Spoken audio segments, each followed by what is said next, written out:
Welcome to our seventh live panel leading up to the 15th edition of Jazz Ahead, which, as you might know already, happens from April 29th to May 2nd in digital form due to the worldwide pandemic that prevents our participants, exhibitors, musicians, and friends from reliable traveling.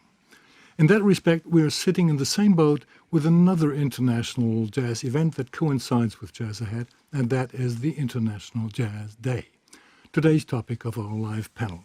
Our guest, therefore, is Jeff Levenson, a guy who wore many hats in his life, but the common denominator of all of them is his passion for music and musicians. He's a veteran music executive who currently serves as a producer, educator, and consultant. His affiliations, past and present, include posts at some of the major record companies like Sony or Warner Brothers, and also Downbeat, Billboard, and the Blue Note Jazz Club in New York. He currently produces the annual Thelonious Monk competition, which is actually organized by the Herbie-Hancock-Institute of Jazz in Washington, D.C., of which Jeff is a board member as well. As I said, he wears many hats. But coming back to why he's our guest today, the Herbie-Hancock-Institute of Jazz is the organizer of International Jazz Day too. So, welcome, Jeff.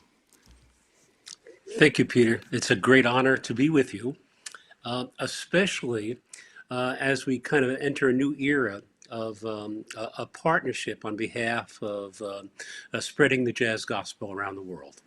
Right.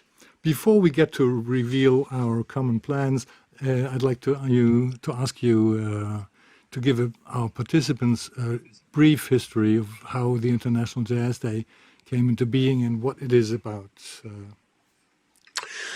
Yeah, well, the International Jazz Day is an initiative created by UNESCO, and it was designed to throw the spotlight on jazz as a unifying language, a cultural form that has the power to bring people together. It is multicultural. It belongs to the world. I know that America boasts that it invented jazz, but it clearly belongs to the world.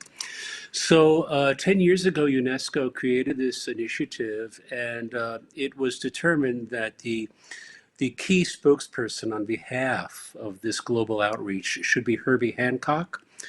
I think that was a wise selection. And over these 10 years, a rotating cast of host cities have been able to promote, display, and wave high the banner on behalf of jazz. Those cities have included Paris and St. Petersburg and New Orleans, Istanbul. And this is by design a means of reaching across continents and countries and touching every part of the globe on behalf of the music. So how does a global host city become a global host city of International Jazz Day?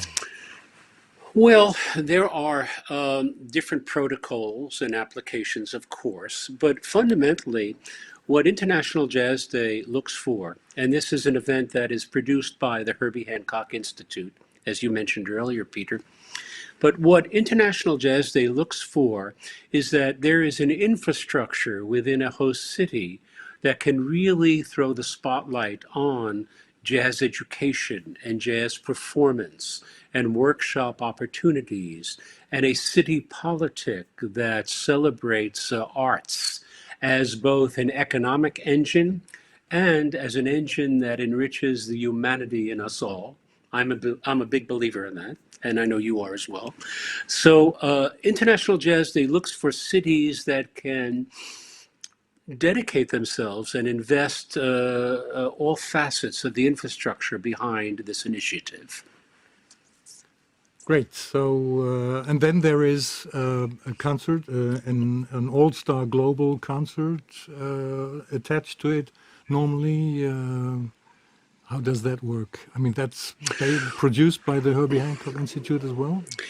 Yes, it's totally produced by the Herbie-Hancock Institute. And as a producer, I think you recognize the challenges of having on stage a good number of high-octane musicians who come together on behalf of demonstrating the power of jazz. So the Herbie-Hancock Institute produces this event, and the key to it is that as much of the world as possible is represented on that stage. You have global representatives from every country, real jazz gatekeepers, the people who have most supported and enacted the music. They share the stage in this gala event, which is the culmination of a week's worth of activities in the city. So last year was supposed to be South Africa or Joburg or the global host city, but that was due to pandemic, as most of the things were cancelled. So But you know what? did the International Jazz Day deal with that last year? Well, there's a silver lining, and the silver lining is that it brings me to you so that you and I can chat on this format, which I think is wonderful. Um, I think that International Jazz Day is a function of this Jazz Institute, and it accepted the challenges like all of us have, like jazzahead has, like every performance venue, like every musician. And that is how to continue disseminating the message, but in a totally different mode. So this year there will be a virtual uh, International Jazz Day, and it will bring together, as it has, the stakeholders around the world, including something we'll be talking about shortly. Uh, but it'll just be done virtually, and this is a challenge for all of us. As does the Jazz Ahead as well. So for the first time ever, Yes. we had long talks about it. I remember, and you remember as well, to how to combine Jazz Ahead and International Jazz Day. But the pandemic, thanks to pandemic, not due to pandemic, Yes. but thanks to pandemic in a way, we come to a cooperation for the first time this year, and that we will be partners. Uh, and for the next 3 years, there will be a coincidence of Jazz Ahead and International Jazz Day, date-wise. I mean, the 30th of April is just International Jazz Day, and so that is when Jazz Ahead happens as well, normally. Well, Jeff? if I may, this is a perfect marriage because for years, Jazz Ahead has been promoting the dialogue among countries. I mean, Jazz Ahead has thrown the spotlight on the dignity of being a jazz ambassador. Jazz Ahead has always done this. The fact that International Jazz Day has done it in a formalized way through UNESCO makes the partnership perfect because, in fact, the two missions between Jazz Ahead and International Jazz Day are identical. Yeah. They are identical missions, all dedicated to promoting the next generation of jazz artists and, in fact, relying on jazz to bring together and cement cultures. And so, to me, it's long overdue that we're finally in partnership. Thanks to Corona. Well, The here's to Corona, but silver lining, yes. yeah, yeah. Um, there is a lot of educational work involved in International Jazz Day as well. Can you outline that a bit? Does that only happen Yeah.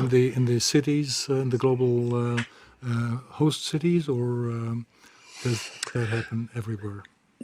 No, it's an interesting thing. I think one of the consequences of formalizing this day, April 30th, is that many cities around the world, even those that aren't in official partnerships with the Herbie Hancock Institute, take it upon themselves to highlight the value of jazz. And so, routinely on this day, you will see jazz activities and you will see educational outreach, and you'll see individuals emphasizing the jazz message on their own even without a formal sanction or sponsorship or partnership. However, the true efficiency of this initiative is that in 10 years, this is now, it's kind of a part of our cultural calendar. April 30th is the day. And I think that that is now celebrated around the world in many, many quarters. So 15 years of Jazz Ahead and 10 years of International Jazz Day. That's a thing to really highlight this year. Celebrate. Celebrate. And we all remember at Jazz Ahead this fantastic speech that Barack Obama held on the occasion of International Jazz Day in 2016 in Washington.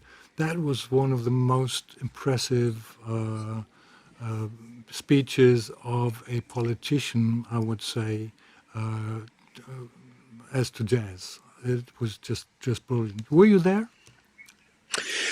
I was not there. However, I can address something that's very, very pertinent to this. Politicians say the things that they need to say on behalf of the events that they are honoring. Barack Obama didn't just understand the value and the traditions and the history and the legacy of jazz, but he's a fan. I mean, he's a music fan, and he feels very strongly that this is a very prideful moment. Well, he thought about it for America, but for the world, that in 100 years' time, we created something that is forever. So I actually believed he was speaking from deep within his heart, and I was very moved by his words. So were we, I must say. Yeah. Uli and I, we watched that together, and it was really touching and moving. I wish we could have in Europe have some politicians with such a heartful meaning to jazz and to culture, I must say. It's all about jazz. Is all about improvisation, as we all know, and this is the best thing we can do. And we try to improvise now. International Jazz Day has to, Jazz Ahead has to, and I think jazz kind of prepares people to do this, to improvise. I mean to. Deal with hardships and difficulties and make the best out of it.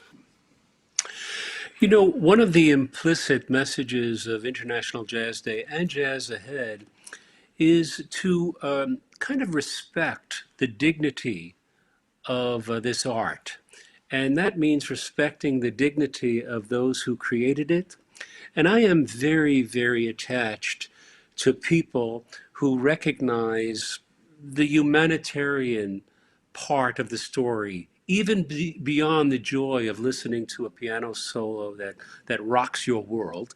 The idea that there are people who created this, and this music came out of some serious challenges and serious difficulties, and here it is. And now we share this across oceans and across continents. Just for those who are watching, I'm very attached to you because you are a music person, you are a believer. You and I and the other members of Jazz Ahead kind of represent what is the best part of the whole story, and that feels good to me personally and as a representative of International Jazz Day. One has to know that Jeff really very warmly worked for Jazz Ahead for a long time already, and so it's such a natural combination of International Jazz Day and Jazz Ahead that we celebrate this year. Jeff, thanks for being with us, and we wish our plans and our